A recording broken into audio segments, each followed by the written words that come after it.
The Big Dog Postgame Show is brought to you by Viner X Consulting. We make your company work. And by Rick Jacklich, the big dog himself, at the Jacklich Law Group. Good afternoon from Foxborough. The Maryland Terrapins go to the national championship 14-8 over Syracuse. I'm Wayne Viner, Mason Viner, Tony Wheeler. This is the Big Dog Postgame Show as the Tufts Jumbos warm up and take their practice day as they play the national championship against Dickinson tomorrow.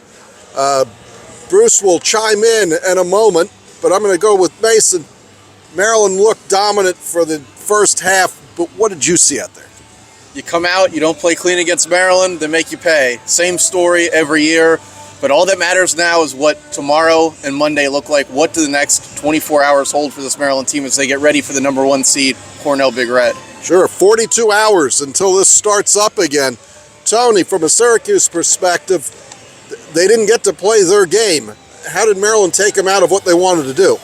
A lot of people think Maryland just wants to play slow, and Coach Gate talked about that post-game, but Maryland scored several goals in transition and really took it to Syracuse. To me, I think the defining moment of the game happened real early in the first half, kind of late in that first quarter. Syracuse likes to always kind of play on the edge. They like to be a little physical, especially when other teams come at them. They like to come out and try and exert their will. Eric Spanos scores a goal to tie the game, takes a late hit that the refs don't call, and Maryland goes on a 7-0 run. And you could really see A.J. Larkin in transition scores their third goal of the game, and he let Syracuse's defense know just about what happened there. And so I think that was a real turning point. It flipped the game early, and Syracuse chased the rest of the way. Yeah, I mean, Syracuse scores two goals, one about 40 seconds in, another one with 2 minutes to go in the first half, and not much for about 27 minutes. You've played goalie. That's pretty hard to shut down Syracuse. What did Maryland do to get that taken care of? You play the game to your strength of your goalie, and that's what Maryland did today. The looks inside, the quick hitter passes, they really weren't there. And when they were, that's when the Orange were able to string some goals together. When they got Leo free, when they got Hiltz free early in the game. But the Terps, I mean, Will Schaller shuts down Spallina. Absolutely nothing from Joey Spallina today. Owen Hiltz basically quiet. I mean, Finn Thompson, somebody's going to score goals when you play a team as talented as Syracuse. It happened to be Finn Thompson, who gave him a couple today. But you saw it on the man-up looks. I mean, the shorties fronting guys, picking passes off and breaking out of it. In the clearing and the riding game, I mean, every place, Tony and I were talking about this during the game, every place the talking points against this Maryland team are, they don't ride. Well, today they put in a wrinkle into their ride, and they took that away from Syracuse. They don't have depth. Aiden Aiken scoring. Stobaugh's scoring. Dubik's getting points for him. The goalie might not play well in the big game. Well, he silenced all the haters today, and it shows, and it's going to show on Monday when the Terps take on another team that everybody immediately seems to think is going to come out on top. Yeah, I don't quite get that, but I've focused much more on Maryland than I have on what Cornell's doing. You talked to Patrick Stevens. You're a little more into this national scene. What's the Cornell versus Maryland look like to you for Monday? Two probably really evenly matched teams. The big difference between both teams is going to be on the defensive end. Maryland's the top-ranked defense in the country.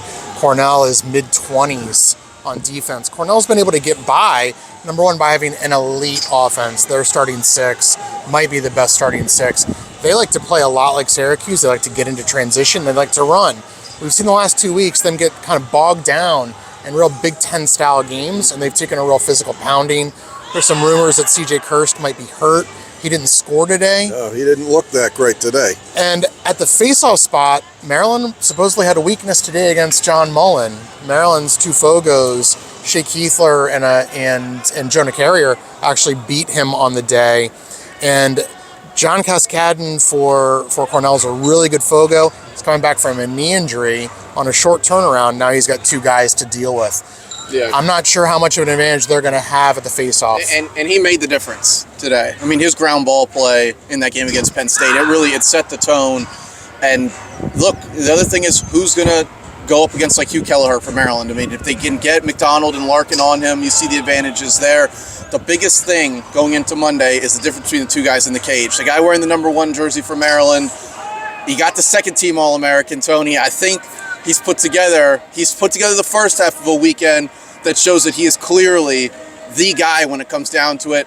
All of last year can be forgotten. All of that disaster championship Monday for the Terps and really for Logan McNaney can go away if on Monday this team puts out the effort they did today and just dominates that end of the field. Hard to believe that actually will be Logan McNaney's last Maryland game. With that, we're going to hear what Bruce has to say from the studio and a word from Viner X, and then we'll be back in Foxborough to talk about that Cornell Penn State game. We'll be back in a moment. And the legend Bruce Posner, what'd you see out there today? Step to him. Oh, what a play by Logan! What a great day for the University of Maryland. 14-8 over Syracuse. Wayne, you guys doing a great job there. Here in the studio, I want to tell you, it was a dominating performance. The score does not reflect the dominance of Maryland in this game. Gary Gade and Syracuse had no answers for Maryland. They got on top 1-0. And I was a little worried, but I told my guys this morning I had total confidence.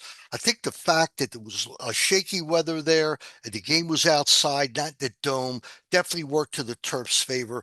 But more so than that, the face-offs by Shea Keither was just dynamic.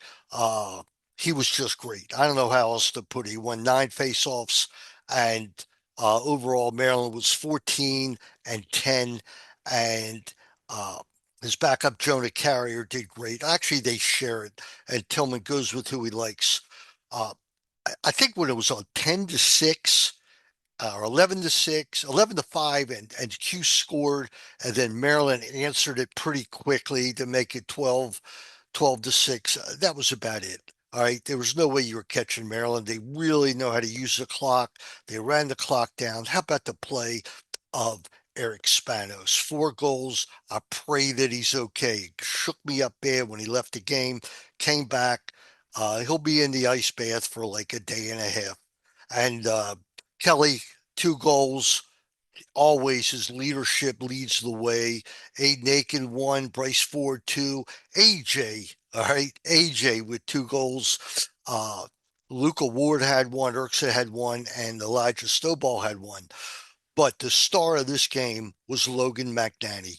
He would not let Syracuse make any kind of serious run. 14 saves on 21 shots. He was spectacular because it's championship time. And this is his 4th championship game in 4 years. Folks, it's impossible. All right. Logan goes down to Brian Doherty and the annals of the Nico Amato, and he just might be the best goalie that Maryland ever had. He was spectacular today. Let's hope he could do it against Cornell. We're about the natty. Getting there is a tremendous achievement, but we need the next step. John Tillman, 11 Final Fours in 14 years. This is his 9th championship game. 1-2, lost 6, and he's looking to close up that record a little. Back to you, Wayne. The Big Dog Postgame Show is brought to you by the Big Dog himself, Rick Jacklich at the Jacklich Law Group, and by Viner X Consulting. If you need internet, don't pay the rack rate, pay the insider rate with Viner X. Back in Foxborough, Maryland 14-8. Before we talk about Penn State and Cornell, I need to give a shout out to somebody that's been could be called the MVP, which is Will Schaller. I don't know how a guy that size could chase around guys like it's Aiden Carroll from last week, Spallina this week, and stay with them. What's the magic of somebody that big being able to chase these guys down? His compete level is off the charts. He came into Maryland as one of the top-rated long-stick midfielders out of the Hill School in Pennsylvania. So he's got a motor. But not only does he have a motor, he wants to win, and you can see that gets infused throughout the entire team. He makes plays, hustle plays, that you just don't see players make consistently, and it's just a want to. He's just got such a good motor. The coach speak says that once you get to a certain level, there's not that much difference guy to guy. It starts to become, 1, their internal ability to it, and 2, how they fit into the scheme. And I think both of those are just perfect for the situation that Will Shaller's in. Something that I don't think gets enough credit just in this game as a whole when it comes to Maryland's defense, their approach and their first checks. They are so aggressive in their approach and so physical on that first slap check or that first poke that they're throwing as they approach the players as they're dodging. And look, he's going to get the chance to go up against the guy that's going to win the Tewaaraton on Monday.